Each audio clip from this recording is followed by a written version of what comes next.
maalintii labaad waxaa magaalada Muqdisho ka socda shirweynaha xoojinta iskaashiga urur goboleedka dhaqaalaha dalladda bulshada Bariga Afrika oo ay sanadkan marti gelinayso Soomaaliya. Shirka waxaa barbar socda bandhigyo ganacsi iyo fikrado kala duwan oo ay ganacsatada Soomaaliyeed soo bandhigeen. Saana Ashraf oo ah gabar samaysa farshaxanka sawirrada gacanta ayaa madasha shirka ku soo bandhigtay sawirro ka turjumaya ganacsiga, horumarka iyo nabadda, waxaana ay u warantay telefishinka Universal. Waa ku faraxsanahay inaan soo qayb galo Soomaaliya laab fiican qaaday shir oo aad muhiim u ah anigana door waxa ka soo muuqday oo inaan kamid ahay dhalinyarada wax soo saarto.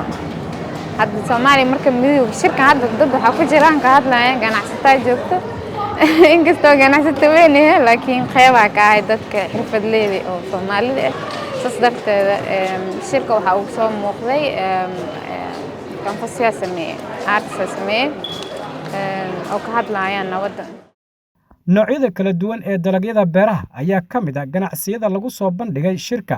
Waatan Xamdi Mawlid Faarax waxaan iibinaa dalagga dalka oo kala duwan midka qalalan iyo midka qoyanba qudaarta wadanka ka baxa waxaan u aragnaa fursad dahabi ah oo maanta Soomaalida ganacsatada Soomaaliyeed ku soo kordhay inaan ka qayb noqonay bulshada East African Community waxaana fursad dahabi ah noo siinaysaa inaan maanta aan helno mobility aad u fiican oo aan isku weedaarsan karno import iyo export ba East African Community. Shaafici Shariif Maxamed, gudoomiyaha ururka cilmi baarayaasha Soomaaliyeed, ayaa sheegay in Soomaaliya ay faa'iidooyin badan ugu jirto ku beerista dalladda bulshada Bariga Afrika.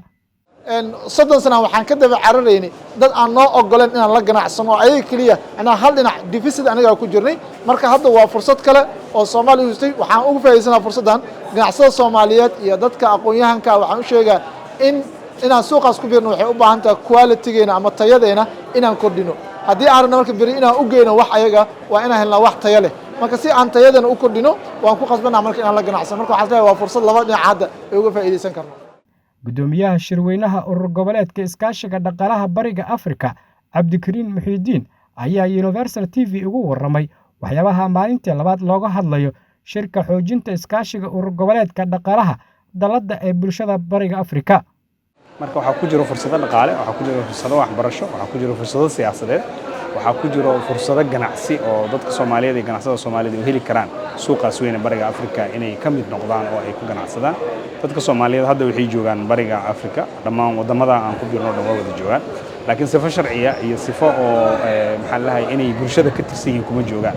hadda laakiin waxay ka dambeeyeen sifo sharciya inay bulshadaas ka tirsan yihiin, suuqaasna uu yahay suuq u furan oo ay ku ganacsan karaan ayaa laga faa'iidaa. marka faa'iido weyn oo xoog laha ku jirta, laakiin shirka ahmiyadiisa waxay ahayd faa'iidada si aan uga rumayno u gaarno Soomaaliya maxaa looga baahan yahay inay isu diyaariso inay qabato. marka waxaan keenay khubaro oo Bariga Afrika ka yimid aan noona tilmaamaya wadooyinka ama wadada ugu sahlan ee Soomaaliya ay uga faa'iidi karto ku beerista. sababtoo ah Soomaaliya sida ogtahay mudana waa burbursaneed, dawladeeduna uma diyaarsanaynin bulshada Bariga Afrika marka la fiirinayo sharciyada iyo wixii laga rabo.